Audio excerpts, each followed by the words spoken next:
right now. Oh look, it started cracking.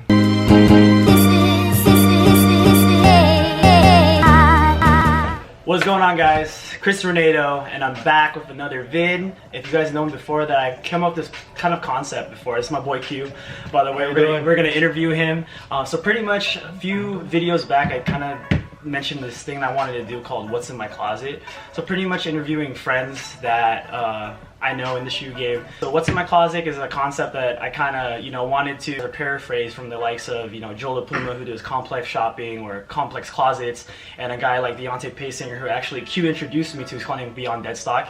So pretty much they interview people that they're good friends with, and pretty much learn more about what the culture means to them as far as urban streetwear, shoes, everything like that. So I asked Q a little bit more about how he got in the game and a little bit more about himself. How'd you get in the shoe culture? Basically what happened was, I'm just a kid with like skate shoes. Back in the day, my dad used to go to Ross, buy me a pair of NTs. I don't know if you know what those are. NTs? NTs, yeah. The big ass, fat, bulky shoes. But I thought those were the cleanest pair of shoes I've ever seen. But I copped those. Middle school is when the Dub Zero came out. They retroed.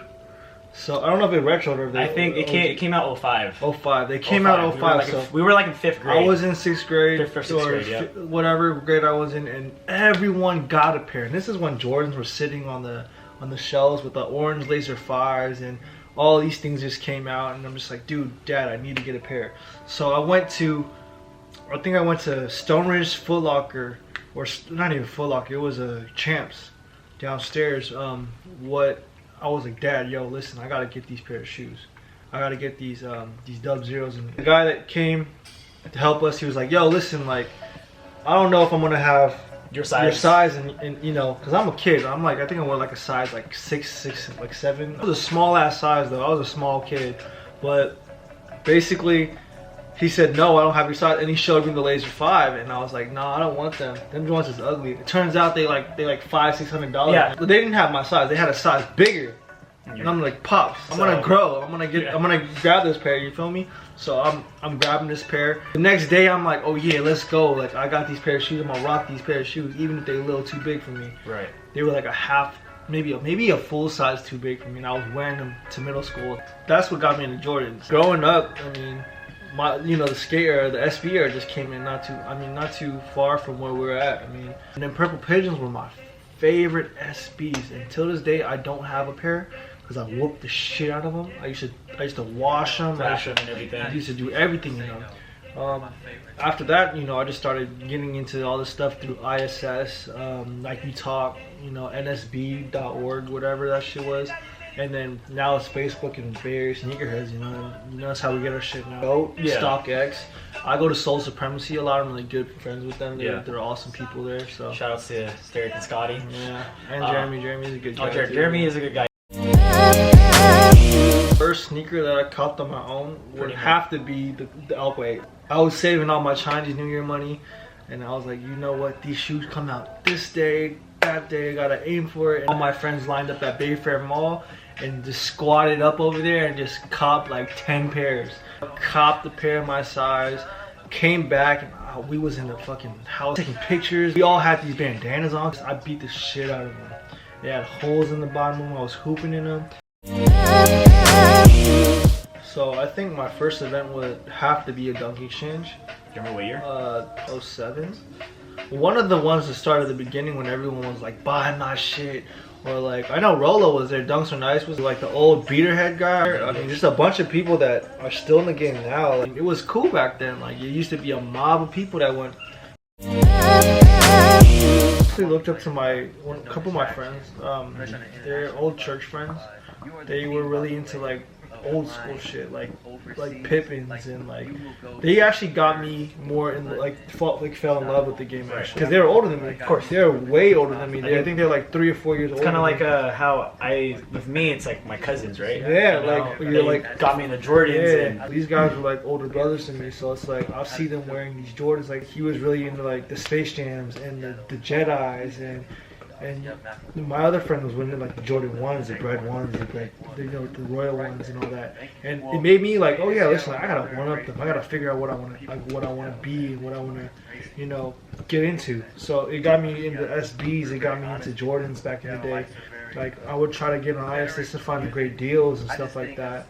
So we used to do that, and from there, you know, just kept going. Like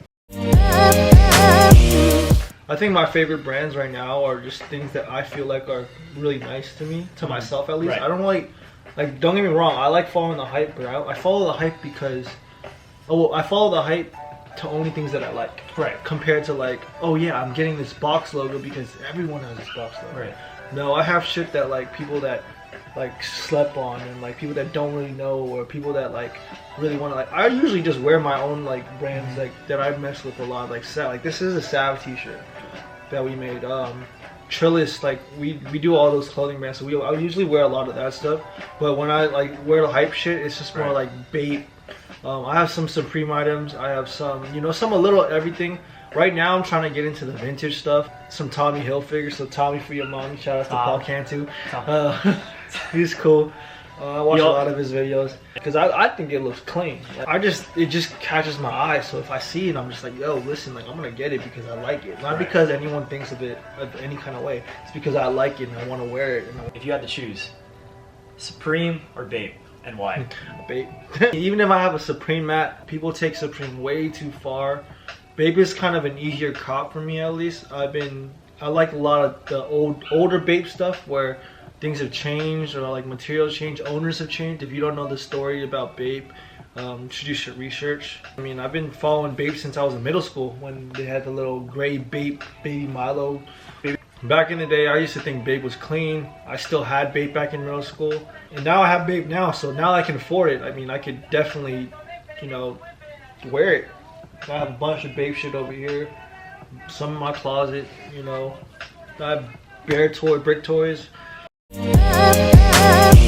Right over here, Q has his little nice display of shoes. So it's nothing, which we could get a little bit into. You guys can't see it, but I got the Boost on the bottom. Like, oh yeah, Boost are cool. Shout out to the Boost God Axel. I have Boost shoes, but fuck Boost. It'd probably be the Red Octobers. Okay. I've seen these before. I'm pretty sure. I wear my shoes. I do a lot of shit in my shoes. I'm just this dude right now. I'll bend these shoes wherever. Oh look, it started cracking. But oh well. To me, shoes are shoes. If you get them, you wear them. Right. Think about it. What he just did. You know, a lot of people would pretty much cringe over that. Yeah. But like, at the end of the day, it's like if you're gonna spend that money for that shoe, why not just? You might as well wear the shit out of them, man. The most rarest shoe that I have. No, not these. Only reason why I say these Huffquake Air Max 1s. Tell them. I've been looking for these since I was in middle school. One of my friends had them. Since I got the Atmos Air Max 1s, 07 release, I wear them a lot. But these two shoes are probably two of my favorite shoes just because nobody has this shoe. People know what these are. And if you go on eBay right now, they're going for about $400 or $500, and I got this pair for $100. So I came up. So I can't, can't complain at all.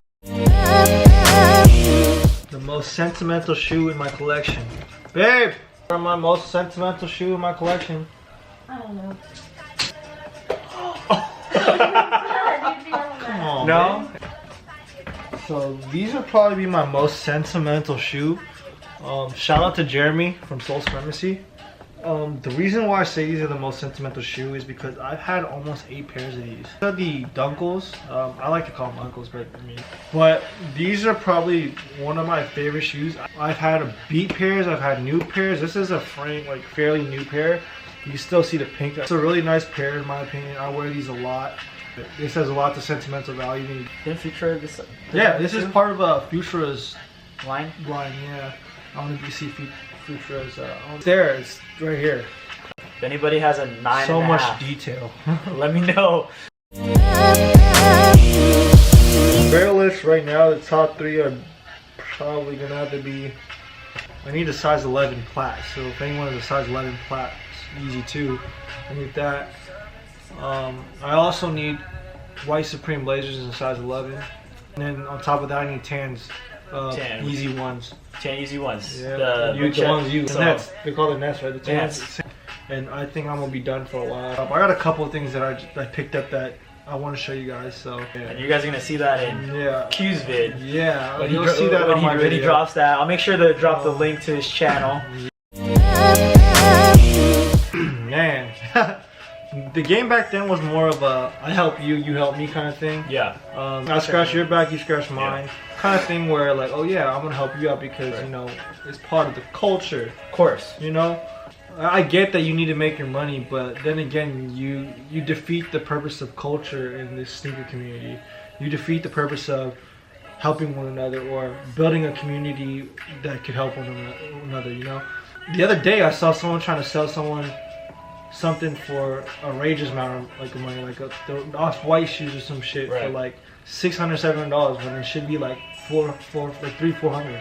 We just say like a lot of people are like more money hungry. Yeah, or like it's the market now. People like if you can sell it for that price, they're gonna sell it for that price. You know, like reselling stores like Soul Supremacy or any like Prestige or like any like store in the Bay Area. Like I get they need to make their money, but they actually help too. Exactly. They have like deals like on the fence. Like Prestige has the fence. Soul Supremacy has sold in store, and then Fix has under 100. Like those things like help the community like get shoes that they haven't ever got before.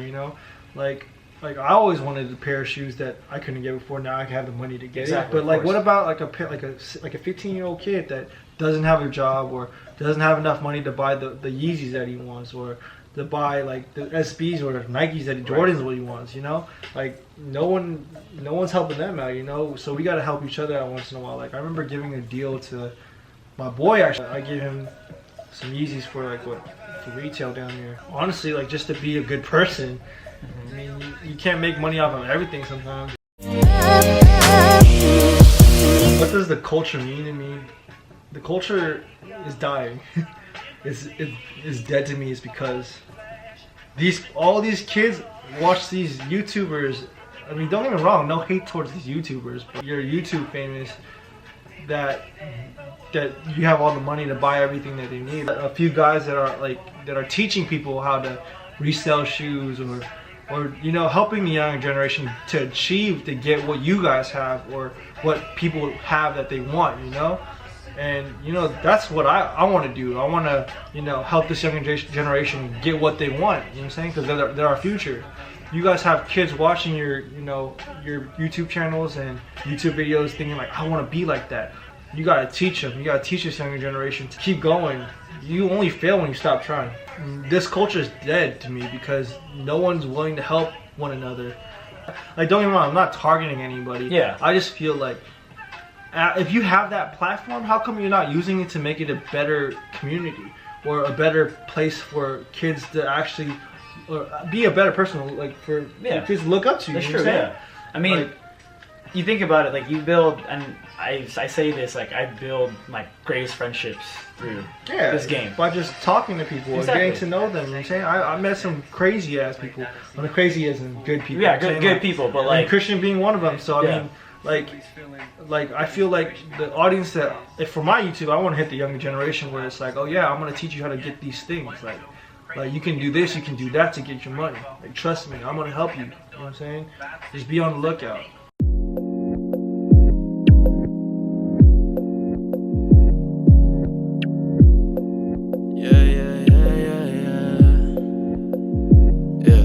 Bad bitches, writing all these songs about them. Yeah, they know we love to talk about them. Full-time student, would've never knew. They overlooking, all they see is sexy you. But you'll get it, you gon' overcome the work. I like it when you stingy, cause you like to come first.